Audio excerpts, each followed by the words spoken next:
All right, good morning, guys. I hope on Tuesday, your little lesson that we had about equivalent fractions, which is fractions that show the same amount. I hope you were able to go ahead and finish doing your sixths, sevenths, and eighths. And you can see Miss Liz finished hers out. And so I wanted you to use yours now and double check and make sure you had yours divided correctly. And now I want to also show you another picture model that I have and encourage you, get your color pencils out or your crayons out and lightly color each row a different color like this. Look at Miss Liz's picture model here. Now you can take and make your whole one color and then use your halves and make that whole row a different color so that you can still see your parts, but somehow that color seems to imprint in your mind a little better. And it'll help you make sense of it all. And we're going to continue working on this today. Now, let me go ahead and you can pause the video there and go back and look at it if you need to check your work and fix it if you need to. And then I'm going to focus on a little mini lesson today about halves. So, let's talk just a minute about the relationship between the numerator and the denominator. This is how many parts make one whole. We have talked about this over and over. This is our special part. Now, I want you to look at that relationship right now.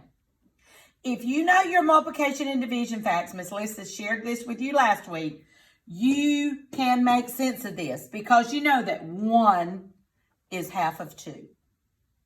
1 is half of 2. Well, what if I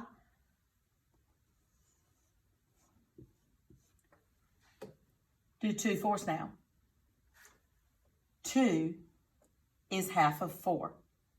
Now, looking at patterns, good mathematicians know you can begin to connect the patterns and make sense of the patterns and look at the number relationships. So what about 3/6? These are all equivalent fractions. Look on your picture model you just made. 1/2 right there. 1/2 is the same as 2/4. You can see they are the same amount. And then you can see 3/6 right there. They are also the same amount. So look now at your number relationships. What would be your next one?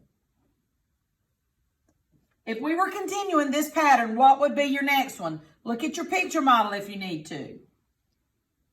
I want you to go ahead and extend that pattern and extend finding those halves all the way up to tenths. All the way up to tenths. And then when I post the video tomorrow of our review number 24, I will show you all the way up to tenths what the pattern should have been if you kept extending it. Remember, if it's a half, the numerator must be half of the denominator. So carry that all the way out, all the way to tenths. And then tomorrow, when I post our video for the review number 24, I'll start with that. Have a good day.